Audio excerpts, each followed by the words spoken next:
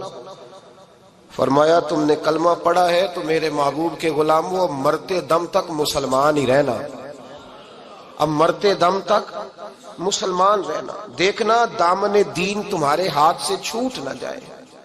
دو باتیں عام ہو گئی ہیں امت مسلمان، عام، ایک فحاشی عریانی عام ہے، اور روز بروز اس کا نیا رنگ ہے۔ اب تو میں نے کہا مذہب کا ساتھ لوگوں نے تھوڑا سا ذائقہ لگا لیا ہے، کہتے نہیں رمضان میں نمازیں پڑھ لیں گے، خیر ہے، بچ جائیں گے، چھٹی ہو جائے گی۔ وہ میں ہی کیوں نہ ہوں، میں ہی کیوں نہ ہوں، عورت کے سامنے کھلے منہ بیٹھنے کی کسی کو بھی اجازت نہیں۔ کسی کو بھی اجازت نہیں. کسی نے حضرت سیدنا جنید بغدادی سے کہا تھا کہ اگر مرد عورت نیک ہوں تو پھر تو درس و تدریس ہو سکتی ہے نا, پھر تو پڑھا سکتے ہیں نا ایک دوسرے, نیک ہو پرہیزگار ہو. تو دین چونکہ میرے رسول پاک کا ہے صلی اللہ علیہ, یہ کسی ایک شخص کے اٹھ کے نئی بات کرنے سے اور اس کو نیا جدید کو ٹانکا لگانے سے بدل تھوڑی جائے گا. حضرت جنید بغدادی سے کہہ دیا کہ حضرت جی اگر دو بندے نیک ہوں تو پھر بات چیت ہو سکتی ہے. تو حضرت جنید بغدادی فرمانے لگے پڑھانے والے حسن بصری ہوں اور پڑھانے والی رابعہ بصری ہو تو پھر بھی ان کو اجازت نہیں ہے, پھر بھی اجازت نہیں کہ بے پردہ ایک دوسرے کے سامنے بیٹھیں, پھر بھی ان کو اجازت, بے پردگی کی پھر بھی اجازت نہیں. اور میرے اعلیٰ حضرت امام اہل سنت فاضل و محدث بریلوی, دین کا اتنا بڑا سپاہی آپ کو ڈھونڈنے سے نہیں ملے گا جتنا اللہ نے بریلی میں بڑا پیدا فرمایا ہے. اور ہر محاذ پر کسی نے کہا حضرت جی بے پردہ بی بی مزار پہ جا سکتی ہے, اجازت ہے؟ تو قلم ہے بریلی کے بادشاہ کا اور رضا کے نیزے کی مار ہے کہ عدو کے سینے میں غار ہے. کیا فرماتے اعلیٰ حضرت؟ آپ فرماتے کیا پوچھا تم نے, بے پردہ عورت مزار پہ پیر کے پاس جا سکتی ہے؟ میں یہ نہ پوچھو, احمد رضا سے یہ پوچھو کہ جائے گی تو لانتے کتنی برسیں گی, یہ والا سوال پوچھو. عام ہے بے پردگی, عام, کھلے عام. اور میرے بھائی لوگ کہتے ہیں جدید ہونا چاہیے, یاد رکھو اسلام فقط گناہ سے منع نہیں کرتا, اسلام وہ دروازہ ہی بند کرتا ہے جس رستے سے گناہ ہو سکتا ہے, وہ دروازہ ہی بند ہے. کہا مرد اور عورت کو ایک دوسرے کا چہرہ دیکھنے کی اجازت ہی نہیں. میرے رسول کریم صلی اللہ علیہ وسلم نے فرمایا زنا صرف مرد اور عورت کی خلوت صحیحہ کا نام تھوڑی ہے. فرمایا جس نے اپنی آنکھ کو گندا کیا وہ آنکھ کا زانی ہے, اور جس شخص نے اپنے کان سے بری بات سنی وہ کان کا بدکار ہے. اور محبوب فرماتے ہیں جس نے اپنے آنکھوں سے بری چیز کو دیکھا وہ آنکھ کا, اور جس نے بول کر لذت کا یہ سامان فراہم کیا وہ زبان کا زانی ہے. اسے بھی قیامت کے دن اسی طرح پوچھا جائے گا جس طرح زانی کو پوچھا جائے گا. میرے بھائی امت مسلمہ کا وقار میرے رسول کریم علیہ الصلوۃ والسلام کے غلاموں کے دلوں میں شرم و حیا بھر دیا گیا. علامہ واقدی کہتے ہیں حضرت سعد بن ابی وقاص نے مدائن فتح کیا. مدائن کا ایک شہر تھا, اس کی بڑی بڑی اونچی بلڈنگیں تھیں. جو آدمی بھی جاتا تھا وہ سب سے پہلے جس شہر کی کوئی چیز معروف ہوتی ہے لوگ اس کو دیکھتے ہیں. اونچی اونچی بلڈنگیں تھیں, سب سے زیادہ اس شہر کے لوگوں نے اونچے مکانات اور زیادہ تعمیرات کر رکھی تھیں. حضرت سعد بن ابی وقاص لشکر لے کے گزرے تو لشکر میں بوڑھے لوگ نہیں ہوتے, جوان لوگ ہوتے, توانا لوگ ہوتے, اور بڑے جیدار سپاہی تھے. 10,000 صحابہ کی جماعت تھی. حضرت سعد بن ابی وقاص امیر لشکر تھے. اب عیسائیوں نے ایک چال چلی, انہوں نے کہا مسلمان جب بازار سے گزریں گے لڑائی تو ہم ان کے ساتھ لڑ نہیں سکے, ہم وہ والا طریقہ اختیار کرتے ہیں کہ مسلمان قابو میں آ جائیں گے. ہم عورت کو بطور تیر کے استعمال کرتے ہیں, ہم اس کو بطور جال کے پھینکتے ہیں. کیا کیا, عورتوں کے ہاتھوں میں پھول دیے, پلیٹیں پکڑائیں, بلڈنگوں کی چھتوں پہ کھڑا کر دیا. فرمایا تم ان پر پھول پھینکنا, اگر 2-4 سپاہی بھی ہم اپنے قابو میں کرنے میں کامیاب ہو گئے تو دراڑ تو پڑ گئی نا, تم ان پر پھول پھینکنا. یہ دیکھیں رسم چلی کہاں سے, ہم نے اپنا لی ہے, چلی کہاں سے, اور ہم نے اس کو اخذ کر لیا, رواج بن گیا. حضرت سعد بن ابی وقاص رضی اللہ تعالیٰ عنہ جب اس بازار سے گزرے تو آگے آگے امیر لشکر کا گھوڑا تھا, پیچھے 10,000 صحابہ گھوڑوں پہ بیٹھے. حضرت سعد بن ابی وقاص سے نظر اٹھا کے دیکھا تو عورتیں تو کھڑی ہیں پھول لیے. کفر کی چال کو سمجھ گئے کہ یہ بے حیائی کا جال پھینک کے ملت کے جوانوں کے دلوں سے غیرت ایمانی چھیننا چاہتے ہیں, یہ مسلمانوں کے دلوں سے تقوی کی روشنی چھیننا چاہتے ہیں, یہ قرآن پاک کا سرور اور عبادت کا نور چھیننا چاہتے ہیں, یہ بے حیائی کا کلک لگا کے ان کے دلوں سے رسول اللہ کا درود چھیننا چاہتے ہیں, یہ محبت رسول کے سوتے خشک کرنا چاہتے ہیں. جب دیکھا تو فوری طور پہ گھوڑے پہ چڑھے اور جناب سعد نے قرآن پڑھنا شروع کر دیا. وَقُلْ لِلْمُؤْمِنِينَ يَغُضُّوا مِنْ أَبْصَارِهِمْ, کہا مومنو، تمہارے رب نے تمہارے نبی کی زبان سے تمہیں حکم دیا ہے کہ تم نے نظریں نیچی رکھنی ہے۔ جب حضرت سعد بن نبی وقاص نے آیت پڑھی تو صحابہ کہتے ہیں ہمیں یوں لگا کہ جیسے ابھی آیت نازل ہو رہی ہے اور سیدھی دلوں سے ٹکرا رہی ہے۔ 10,000 کا لشکر گزر گیا، عورتیں پھول پھینکتی رہیں، لیکن کسی ایک صحابی نے بھی نظر اٹھا کے نہیں دیکھا۔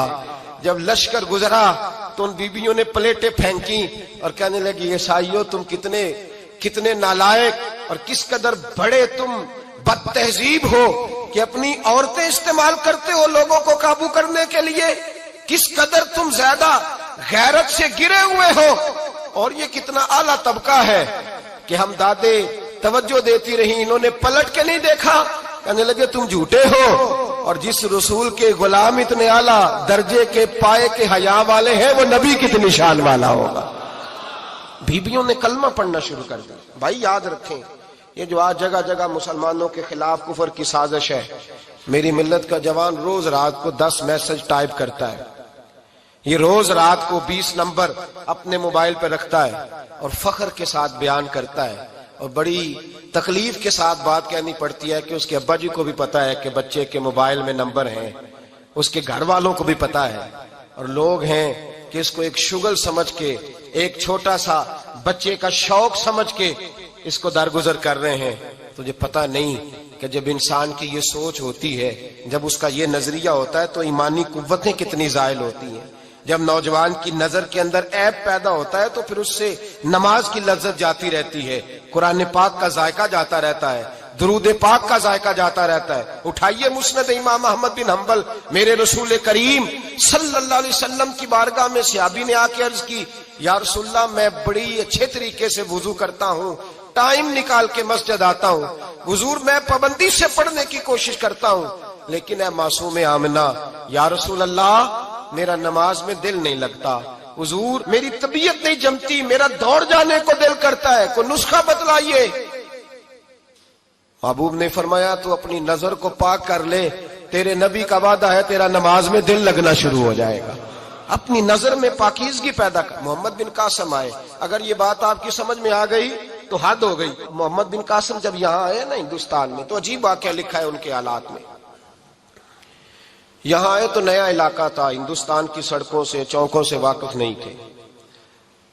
جب تشریف لائے، راجہ دہر ان کے مقابلے میں تھا، جنگ کرنی تھی، لشکر لائے تو خود بھی ابھی 17 سال یا 19 سال کے جوان تھے، اور ساتھ بھی لشکر جوانوں کا تھا۔ ایک بزرگ تھے قافلے میں، بزرگ کہتے ہیں میری محمد بن قاسم سے ملاقات ہوئی تو میں نے اس شخص کے چہرے پر پریشانی دیکھی، شدید تکلیف میں دیکھا، تو میں نے کہا جرنیل مسلمانوں کے تو کس پریشانی میں ہے؟ تو محمد بن قاسم کہنے لگے پریشانی یہ ہے کہ ہم عربی ہیں، یہ عجم کا علاقہ ہے، ہم تو رستوں سے بھی واقف نہیں۔ راجہ دہر سنا ہے بڑی فوج ہے، بڑی طاقت ہے، بہت پرانا یہاں کا رہنے والا ہے، چھوٹے چھوٹے مورچوں کا پتہ ہے، رستوں کا پتہ ہے، کیسے جنگ ہوگی؟ میں پریشان ہوں کہ مقابلہ کیسے ہوگا؟ وہ بزرگ کہتے ہیں میں نے بھی دعا کی، تسلی دی، میں نے کہا اللہ تیری مدد کرے گا۔ میں گزر گیا، 3-4 دن کے بعد ملاقات ہوئی تو میں نے محمد بن قاسم کے چہرے پر بڑی روشنی دیکھی، ہنستے اور مسکراتے دیکھا، توانائی دیکھی، وقار دیکھا، اطمینان اور سکون دیکھا۔ میں نے کہا خیریت تو ہے، پرسوں ترسوں تو بڑے پریشان تھے، آج کیا ہوا؟ اگر یہ بات سمجھ میں آ گئی میری ملت کے جوان کے، اگر یہ بات سمجھ میں آ گئی تو شاید اسے ڈھب اور سلیقہ آ جائے جینے کا، شاید یہ سمجھ جائے کہ میری توانائی کا راز کہاں ہے۔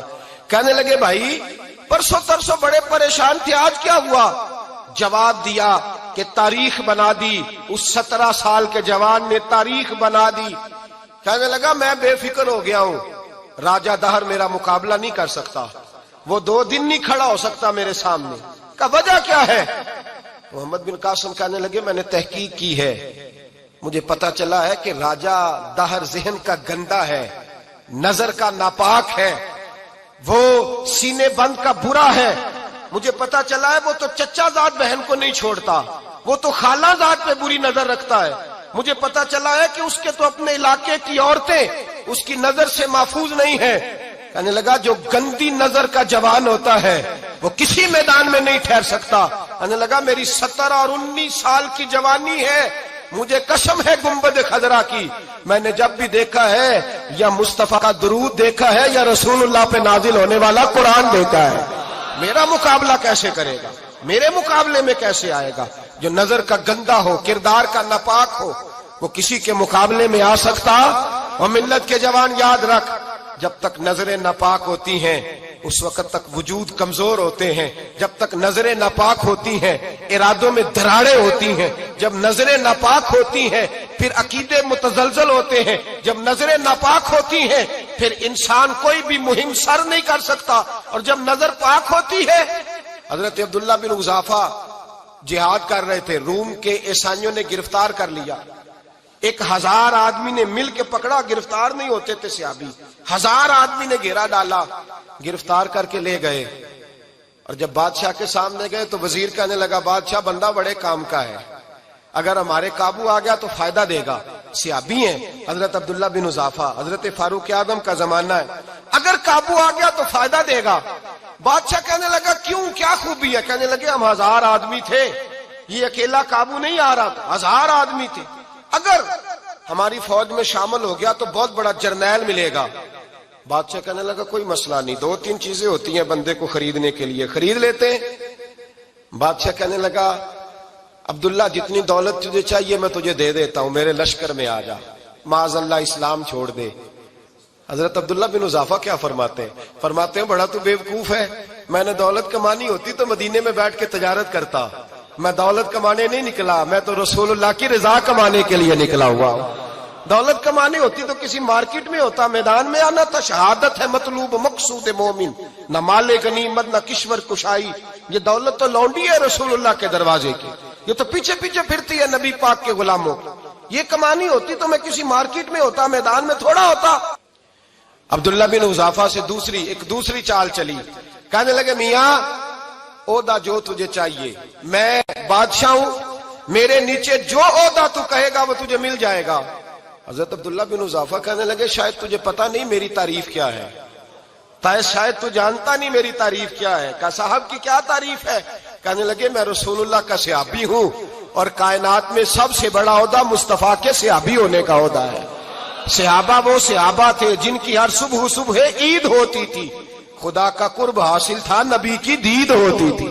فرمایا میں نے حضور کے جلوے دیکھے ہوئے ہیں، مجھے عہدے کی ضرورت ہی نہیں، اور میں نے عہدہ لینا ہوتا تو میں سیاست کرتا، میں تو شہادت لینے نکلا ہوں میدان میں، عہدے کا میں نے کیا کرنا ہے۔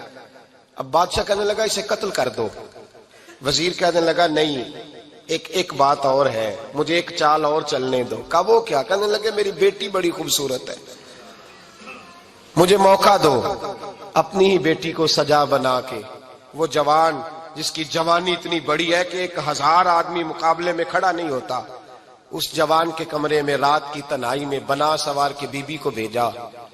وہ بی بی کہتی ہے میں ساری رات بن سور کے اس صحابی کے کمرے میں بیٹھی رہی، لیکن یہ کیا شخص تھا، ساری رات ہی مصلے پہ بیٹھا رہا، ساری رات ہی، کچھ دیر تھک جاتا تو یہ کریم رسول پہ درود پڑھنا شروع کر دیتا۔ بی بی کہتی ہے سحری ہو گئی تو میں نے چھو کے دیکھا کہ انسان ہے کہ جن ہے، یہ بندہ ہے کہ فرشتہ ہے، چھو کے دیکھا۔ کہنے لگے پیچھے ہٹ جا، میں نے کہا میں نے تو سنا تھا تو 1000 کے مقابلے میں ہے، اور تو اتنا بے حس ہے کہ بنی سوری دلہن بیٹھی ہے، تو نے نظر نہیں کی؟ عبداللہ بن حذافہ، بی بی کہتی ہے نظر پھر نہیں اٹھائی، نظر پھر جھکی ہوئی ہے۔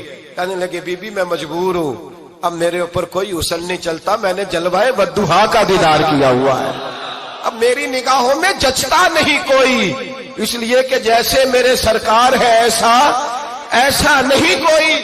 کبھی بھی اب نہیں کسی کا میرے اوپر جادو چلتا، میں نے مصطفیٰ کو، اور کہا ذرا پیچھے ہٹ کے بیٹھ، مجھے میرے رسول نے غیر محرم سے بچنے کا حکم دیا ہے، ذرا پیچھے ہٹ کے بیٹھ۔ سحری کا وقت تھا، وہ بی بی کہتی ہے اس نوجوان کے جملے میرا سینہ چیر گئے، کلیجہ پھٹ گیا، چیخ نکلی، میں کفر کے عالم میں روئی۔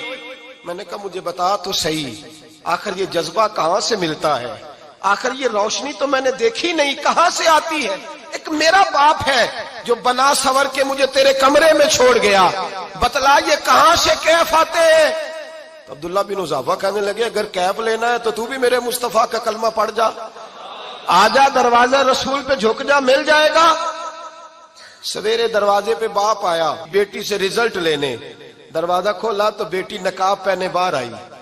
باپ کہنے لگا کیا بنا؟ کہنے لگی پیچھے ہٹ جا، تو غیر محرم ہے، کافر ہے، میں مسلمان ہوں۔ اس نے کہا کیا ہوا؟ کہنے لگی تیرے جیسے کو باپ کہوں، تیرے جیسے کو جو مجھے استعمال کر رہا تھا، میں تجھے باپ نہیں مانتی، میں اب رسول والی ہو گئی ہوں، میں حضرت فاطمہ کی کنیزہ ہو گئی ہوں، میں اب نبی کریم کی خادمہ ہوں، خبردار میرے قریب نہ آنا۔ یہ دعو بھی ناکام ہوا۔ اب حضرت عبداللہ بن حذافہ کے سامنے موت کھڑی کی، ایک کڑا میں تیل گرم کیا، کہنے لگے تجھے اس میں جلایا جائے گا۔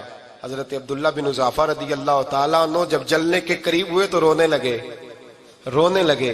روم کا بادشاہ کہنے لگا شاید ڈر گیا ہے، کہنے لگے اب سمجھ آئی ہے، اب تجھے پتا چلا ہے، چلا آ جا۔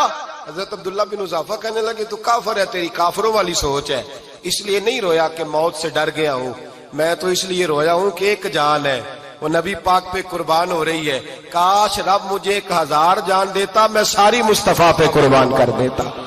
فاضل بریلوی فرماتے ہیں کروں تیرے نام پہ جاں فدا، نہ بس ایک جاں 2 جہاں فدا، اور میرا 2 جہاں سے بھی نہیں جی بھرا، میں کروں کیا کہ کروڑوں جہاں نہیں۔ اور میاں صاحب فرماتے ہیں وہ کچا رنگ للاری والا جیڑا چڑھدا لیندا رہندا، اے عشق تیرے دا رنگ محمد چڑھ جائے پھر نہیں لیندا، عشق تیرے دا رنگ محمد چڑھ جائے پھر اے نہیں لیندا۔ میرے بھائی وہ روم کا بادشاہ کہنے لگا دنیا میں نے بھی بڑی دیکھی ہے، پر جیسے پاک صاف مصطفیٰ کے غلام دیکھے ایسا میں نے کوئی نہیں دیکھا۔ او بھائیو، نظر پاک ہو، روح پاک ہو، مزاج پاک ہو، پھر انسان بڑے بڑے کام کرتا، پھر وہ مہمات کو سر کرتا، پھر وہ صرف ایک گھر کے لیے نہیں، وہ ملت کے لیے فائدہ مند ہوتا ہے، پھر وہ گھرانوں کو لے کر چلتا ہے، پھر وہ بڑے بڑے معاشرے تشکیل دیتا ہے۔ میرے رسول کریم صلی اللہ علیہ وسلم نے پاک صاف ذہن کے لوگ تیار کیے۔ حضرت مرثد فرماتے ہیں میں ایک عورت پہ عاشق تھا، جب کلمہ پڑھا نبی پاک نے میری پشت پہ ہاتھ پھیرا، میں نے کہا حضور کوئی نصیحت؟ نبی پاک نے فرمایا نظر کو پاک رکھنا۔ آپ فرماتے ہیں عورتیں میرے پیچھے بھاگا کرتی تھیں اور مجھے کہا کرتی تھی اب تو دیکھتا کیوں نہیں؟ تو میں نے کہا پتا مجھے بھی نہیں، مصطفیٰ کی ایک نظر ہوئی ہے، رب نے سارے محل کو چہل دور فرما دیے، سارا کچھ ہی بدل گیا۔ ملت کے جوانوں یاد رکھو اس بات کو، یہ پاکیزگی، یہ نظر، یہ پاکیزگی، یہ مزاج، یہ انسان سے بڑے کام کرا لیتی ہے، اور اگر تیری نظر ناپاک رہتی ہے پھر تو کچھ نہیں کر سکتا، پھر تیری زندگی ایک ایسے قید خانے میں قید ہو گئی ہے جو تجھے 2 قدم بھی نہیں چلنے دے گی۔ سب سے پہلے مزاج کی پاکیزگی، اور دوسرا اصلاح معاشرہ کے لیے اہم درس یہ ہے اپنے آپ کو پاک صاف رکھیں، ذہنی طور پر، نظریاتی طور پر، اور دوسرا درس یہ ہے میرے بھائی ظلم اور زیادتی سے بچیں، پاک صاف رہ کے وقت شروع کریں، اور کسی جگہ بھی کوئی زیادتی، کوئی ظلم، میرے نبی کریم صلی اللہ علیہ وسلم کے مزاج کو اگر آپ دیکھیں گے نا، ہمارے معاشرے میں آج سب سے زیادہ زیادتی پتہ کون سی ہوتی ہے؟ لوگ عزتیں پامال کرتے ہیں، بدگمانیاں کرتے ہیں۔ ابو جہل یہ کام کرتا تھا کہ وہ نبی پاک صلی اللہ علیہ وسلم پر، صحابہ پر معاذ اللہ شخصی اعتراضات کرتا تھا، شخصی۔ عزیزو، جب آدمی کا کسی سے اختلاف ہوتا ہے نا، یا کسی کو پسند نہیں کرتا یا کسی کو ریجیکٹ کرنا چاہتا ہے تو شخصی اعتراضات کرتا ہے، نیچے اترتا ہے، کمزور بات کرتا ہے، چھوٹی بات کرتا ہے۔ اور ہمارے زمانے میں تو یہ کام حسد کی وجہ سے ہوتا ہے، بڑے بڑے جماعتیں ٹوٹ جاتی ہیں، ملتوں کا شرازہ بکھر جاتا ہے، لیکن لوگ اپنی اس حرکت سے باز نہیں آتے، ساری زندگی ذاتی اور نجی اعتراضات کرتے رہے۔ ابو جہل کے اندر ہزاروں عیب پائے جاتے تھے، شرابی بھی تھا، بدکار بھی تھا، بے حیا بھی تھا، ظالم بھی تھا۔ میرے نبی پاک صلی اللہ علیہ وسلم نے اسے دین کا پیغام دیا ہے، لیکن تاریخ کی کسی کتاب میں آپ کو یہ نہیں ملے گا کہ حضور نے کبھی اس کی شخصیت پر اعتراض کیا ہو۔ یہ فرمایا ہے کہ بڑا فرعون ہے اس امت کا، لیکن نیچے اتر کر کبھی اس کی ذاتی اور شخصی زندگی پر کوئی زیادتی صحابہ کی طرف سے اور نبی پاک کی طرف سے۔ بہت بڑی بات سمجھا رہا ہوں، اگر آپ کی سمجھ میں آئے تو ہم ذاتیات پر اترتے، ذات پر اتر کر زیادتی کرتے، ذات پر۔ ہمارا اب ظلم نجی سطح سے شروع ہو رہا ہے اور پوری ملت کو لپیٹ میں لے رہا ہے۔ پوری ملت کو چھوٹی چھوٹی زیادتی ہیں جو پورے معاشرے کو اپنی لپیٹ میں لیتی ہیں. میرے نبی کریم علیہ السلام نے جو دین ہمیں دیا ہے وہ خیر خواہی کا مذہب ہے، وہ بھلا کرنے کا مذہب ہے، وہ کام آنے کا مذہب ہے، وہ ظلم سے بچنے کا مذہب ہے. میرے نبی پاک نے فرمایا ظلم سے بچ جانا، قیامت کے اندھیروں میں جو بڑا اندھیرا ہوگا وہ ظلم ہوگا.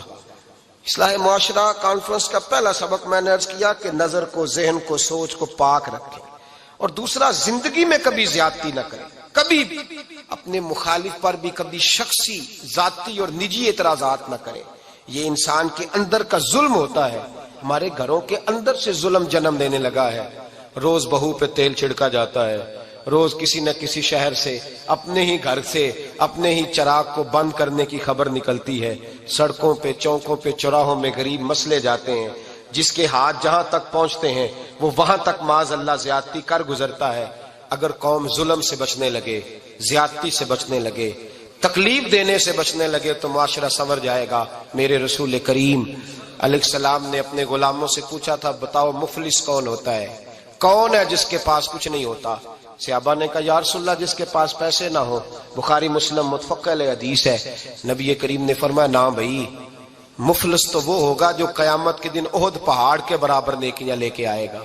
یا رسول اللہ اتنی نیکیاں پھر بھی مفلس ہے، پھر بھی غریب ہے؟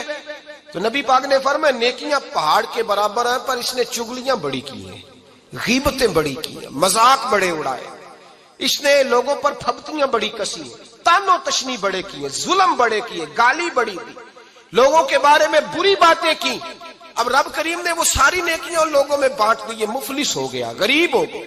زیادتی نہیں کریں، ظلم نہ کریں. اپنی نجی زندگی سے لے کر، گھر کے اندر سے لے کر اجتماعی زندگی تک زیادتی سے بچیں.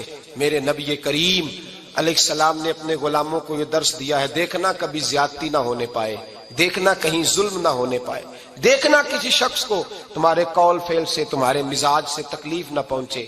میرے بھائیوں، حضرت وہب ابن منبہ علیہ رحمہ فرماتے ہیں کہ بنی اسرائیل کے اندر ایک بادشاہ محل بنانے جا رہا تھا. محل آج بھی جس آدمی کی سوسائٹی کے اندر 2-4 قلعے، 2-4 ایکڑ کسی غریب کے آ جائیں، وہ یا تو اسے دھمکاتا ہے یا بلیک میل کرتا ہے، کچھ نہ ہو سکے تو پھر قتل ہی کرا دیتا ہے معاذ اللہ. اور یہ خبریں عام ہمیں سننے، پڑھنے اور دیکھنے کو ملتی ہیں. بادشاہ محل بنانے جا رہا تھا. ایک غریب بی بی رہتی تھی، اس کی جھونپڑی بادشاہ کے محل کے نقشے میں آتی تھی. بادشاہ نے کہا بی بی منہ مانگی قیمت لے لو، خالی کر دو یہ مکان. بزرگوں کو اپنے جھونپڑیوں سے بڑی دلچسپی ہوتی ہے. بچے سوسائٹیوں میں چلے جاتے ہیں، ابا جی کہتے ہیں مجھے گاؤں میں رہنے دو، میرا یہی دل لگتا ہے، مجھے اس گھر سے دلچسپی ہو گئی. اماں کہنے لگی بادشاہ میں یہاں بیاہ کے آئی تھی، خامد انتقال کر گیا، اولاد اللہ نے دی نہیں، میں پکا ہوا پھال ہوں، گر جاؤں گی تو تیرا ہی ہے، لیکن مجھے اس آشیانے میں رہنے دے. یہ گھونسلہ میں نے تنکا کر کے بنایا ہے، مجھے رہنے دے، نہ مجھے نکال. کہنے لگا میرا نقشہ خراب ہوتا ہے.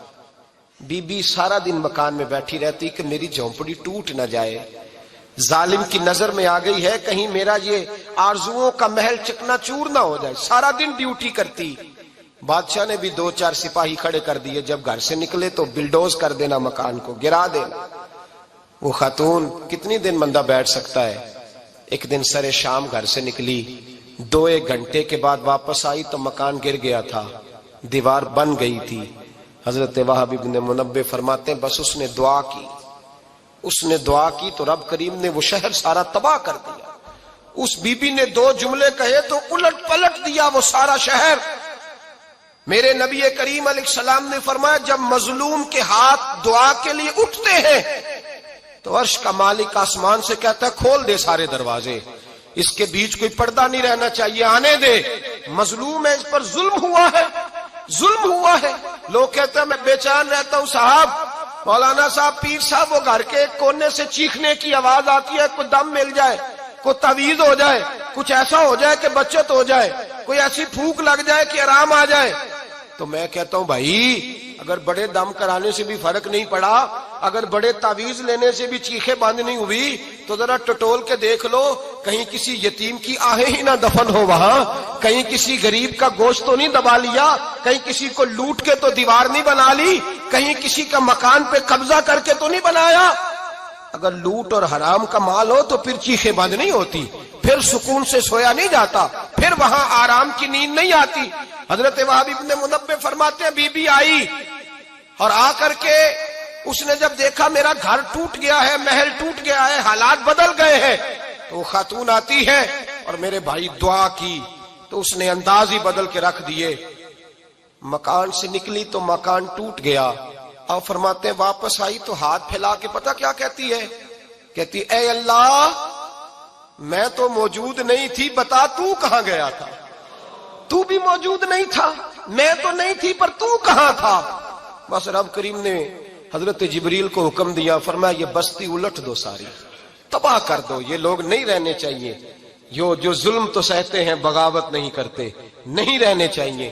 صاحب طبقات کہتے ہیں میرے مصطفیٰ کریم سید عالم صلی اللہ علیہ وسلم کے وصال ظاہری کے ایام قریب آئے تو حضور نے سرخ پٹی باندھی، تیز بخار ہے نبی کریم کو، 2 صحابہ سہارا دے کے مسجد میں لائے، نبی پاک علیہ السلام کو بظاہر سہارا دے کے لایا گیا۔ کریم رسول نے لوگوں کو جمع کیا، حضور آج کیا ہونے والا ہے، آج کیا کہا جائے گا، آج کس لیے میٹنگ بلائی ہے؟ نبی کریم کے کل صحابہ جب مسجد میں جمع ہوئے تو کھچا کھچ مسجد بھری ہے۔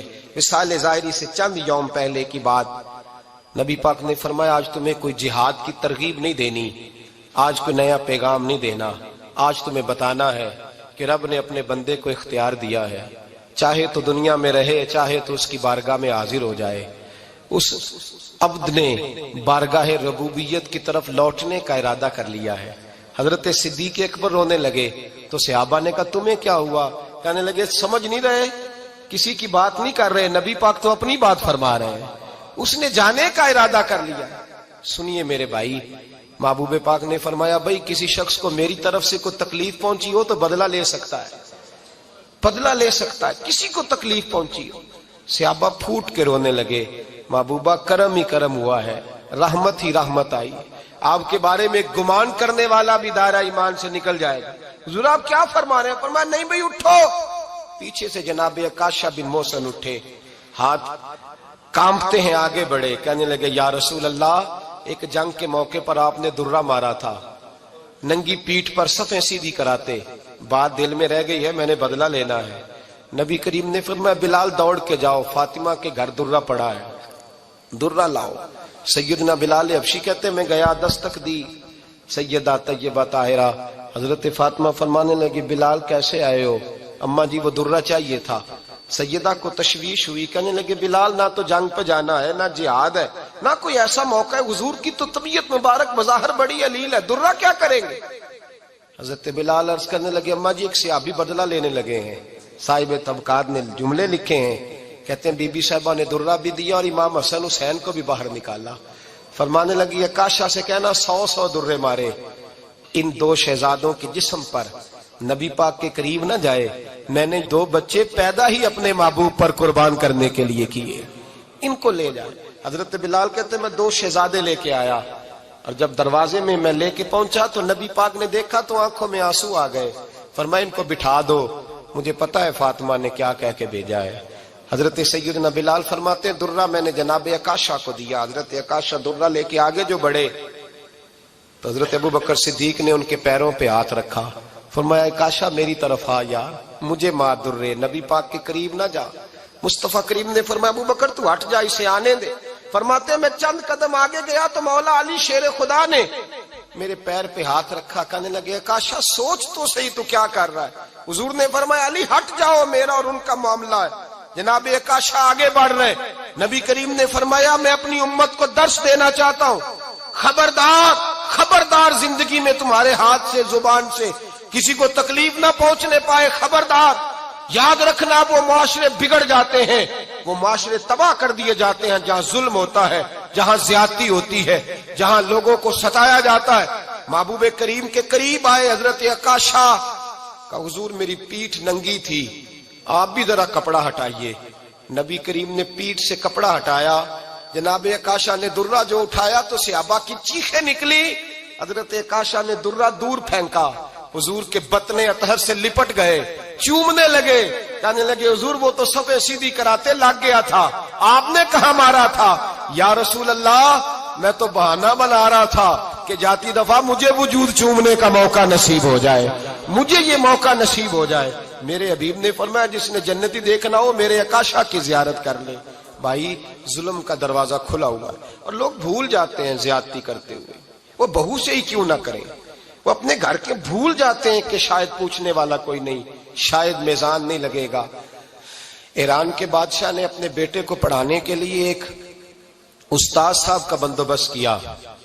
استاد صاحب کو کہا کہ میرے بچے کو دین پڑھائیے، میں چاہتا ہوں کل اس نے عنان حکومت کو سنبھالنا ہے تو یہ دین سے آگاہ ہو جائے، اس کو کچھ سکھائیے، پڑھائیے۔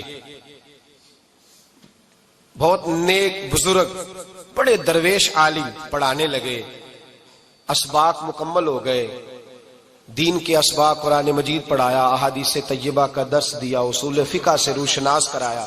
جب بچے نے مکمل تعلیم حاصل کر لی اور آمین ہو گئی، دستار ہو گئی، فارغ ہو گئے، تو پھر ایک دن استاد صاحب نے کہا بیٹے کل تم نے ضرور آنا ہے، کچھ بات کرنی ہے۔ شہزادہ گیا ملنے استاد صاحب سے، استاد صاحب نے کنڈی لگا لی، ہاتھ میں درہ پکڑ لیا، مار مار کے پورے وجود کو زخمی کر دیا، کوئی غلطی نہیں، کوئی بات نہیں، مارا۔ اب بچہ آیا آ کے بادشاہ سلامت سے کہا کہ ابا جی سمجھ نہیں آئی، بڑا مارا ہے استاد۔ تو سیانے تھے نا بادشاہ، یہاں تو قاری صاحب روز کٹہرے میں کھڑے ہوتے ہیں، مولوی صاحب آپ نے میرے بچے کو کیوں مارا ہے؟ آپ 8,000 کے مولوی ہیں، میرا کئی کروڑ کا بچہ ہے، سویرے بدل لیں گے، خبردار آپ نے بچے کو ہاتھ لگایا، اپنی حیثیت میں رہے معاذ اللہ۔ جو قومیں استادوں کو کٹہروں میں کھڑا کرتی ہیں وہ ترقی نہیں کر پاتی، جو استادوں کو کٹہروں میں روز کھڑا کرتے۔ کہا ابا جی بڑا مارا ہے، تو والد بڑے سمجھدار تھے، کہنے لگے بیٹا استاد باپ ہوتا ہے، وہ زیادتی نہیں کرتا، کوئی بات ہوگی میں تیرے استاد کو کٹہرے میں نہیں بلاؤں گا۔ اماں سے بات کی، اماں کہنے لگی بیٹا میں تیرے باپ سے کیسے بات کروں، ڈر آتا۔ وقت گزر گیا، 22 سال بیت گئے، 22 سال گزر گئے، بادشاہ کا انتقال ہوا، شہزادہ تخت پہ بیٹھا، پہلا حکم یہ دیا کہ میرے استاد کو بلاؤ، پہلا حکم۔ استاد جی بوڑھے ہو گئے تھے، چھڑی کے اوپر ٹیک لگا کے آئے اور بھویں سفید ہو کے جھک گئی تھیں، یوں آنکھ کھول کے بڑی مشکل سے دیکھا، کہنے لگے شہزادے حکم ہو۔ کب میں شہزادہ نہیں، اب میں بادشاہ بن گیا ہوں۔ استاد جی 22 سال بیت گئے، آپ نے مارا تھا، پر وہ درد چونکہ زیادتی کی تھی، میرا قصور کوئی نہیں تھا، تو نہ میری روح سے درد گیا ہے نہ میرے جسم سے گیا ہے، میں بے اختیار تھا، پوچھ نہیں سکتا تھا، آج با اختیار ہوا ہوں۔ سب سے پہلے پہلا حکم آپ کو دیا، بلایا ہے، بتائے کیوں مارا تھا، کیوں مجھے مارا تھا، میری زیادتی بتائے۔ تو استاد، بوڑھے استاد کی آنکھیں آنسوں سے بھر گئیں، کہنے لگے بیٹے بس آج کے دن کے لیے مارا تھا، یہ جو دن آ گیا نا میری زندگی میں اس لیے مارا تھا، یہ میں چاہتا تھا میری زندگی میں وقت ہے، آج کے بس میری مراد پوری ہو گئی۔ کہا صاحب کس لیے، مجھے بھی سمجھائیں۔ آپ فرمانے لگے کتنی دیر ہو گئی تجھے مار کھائے ہوئے، کتنا زمانہ بیت گیا؟ کہنے لگا 22 سال۔ فرمایا زخم بھولے تو نہیں، درد ختم تو نہیں ہوئی، تمہیں بات ایک منٹ کے لیے بھی تمہارے حافظے سے محو تو نہیں ہوئی؟ کہا استاد جی روز رات کو یاد آتی، روز خیال آتا تھا۔ استاد کہنے لگے بھائی تو بے اختیار تھا، پوچھ نہیں سکا، 22 سال تجھے یاد رہا، مجھے پتا تھا تو ایک دن حکمران بنے گا، میں نے تجھے اس لیے مارا تھا کہ بیٹے یاد رکھنا، کسی پہ ظلم نہ کرنا، اگر تجھے 22 سال تک یاد رہا ہے تو جس پر تو ظلم کرے گا اسے بھی قیامت تک یاد رہے گا، اور یہ یاد رکھنا تو آج با اختیار ہوا تو تو نے مجھے بلا لیا ہے، قیامت کے دن غریب با اختیار ہو جائیں گے، مظلوم با اختیار ہو جائیں گے، وہ با اختیار ہوں گے للہ الواحد القہار، رب کریم کی بارگاہ کے اندر ان کا اختیار ہوگا، اکیلے اللہ کی حکمرانی ہوگی، پھر وہ بلائیں گے۔ بڑے بڑے کج کلاہ دنیا میں جن کی پگڑیاں اونچی تھیں وہ سر جھکائے کھڑے ہوں گے، دنیا میں جو ڈکٹیٹر بنتے تھے ان کی پشتیں لال ہوں گی، ان کو غدار لکھا جائے گا، قیامت تک نہیں بھولے گا۔ ظلم کرنا تو سوچ سمجھ کے کرنا، اتنا کرنا جتنا تم سہ سکتے ہو، اتنی زیادتی کرنا جتنی قیامت میں تم برداشت کر سکتے ہو۔ میرے نبی کریم صلی اللہ علیہ وسلم نے فرمایا ظلم سے بچو، یہ قیامت کے اندھیروں میں سے ایک اندھیرا ہوگا۔ زندگی میں زیادتی نہ کریں، اگر تھوڑی دیر کے لیے کوئی چیز برداشت کر جائیں گے تو وہ فائدہ دے جائے گی، کچھ دیر کے لیے اگر سہ جائیں گے تو نفع مل جائے گا، سہنے کی کوشش کریں، لیکن زیادتی نہ کریں، نظر کو، سوچ کو، ذہن کو پاک رکھیں۔ اور میرے بھائی زندگی پوری ظلم سے بچیں، زیادتی سے بچیں۔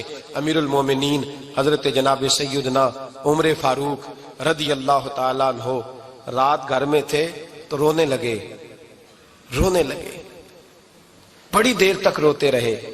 والدہ اٹھی تو صاحبزادے سے کہنے لگی پتہ کرو تمہارے باپ کو کیا مسئلہ ہے۔ شہزادے آئے، کہنے لگے امیر المومنین والد گرامی کیا ہوا؟ تو حضرت عمر فاروق کہنے لگے بیٹا اپنی اماں کو بلاؤ۔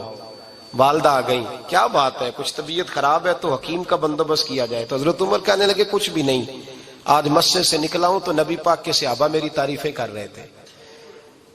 یہ حضرت فاروق اعظم کے وصال کے قریب کے دن ہے، تعریفیں تو حضرت یہ رونے کی بات ہے کہ خوش ہونے کی؟ آپ فرمانے لگے نہیں، سوچتا ہوں باہر تو میں اچھا رہا ہوں، پتہ نہیں گھر میں ہی کوئی زیادتی نہ ہو گئی ہو، پتہ نہیں تمہارے ساتھ بھی میرے معاملات ٹھیک تھے کہ نہیں، صحابہ تو تعریف کرتے ہیں، رو رہا ہوں تمہاری وجہ سے نہ الجھ جاؤں، بیوی ہی نہ کہے میرا حق ہی ادا نہیں کیا۔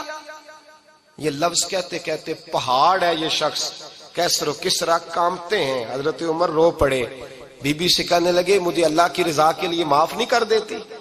میرے اوپر بوجھ تھا امت کا، میں ساری رات مدینے کی گلیوں میں پھرتا تھا، دن سارا مسجد میں گزرتا تھا، میں تجھے وقت نہیں دے پایا، معاف نہیں کر دیتی؟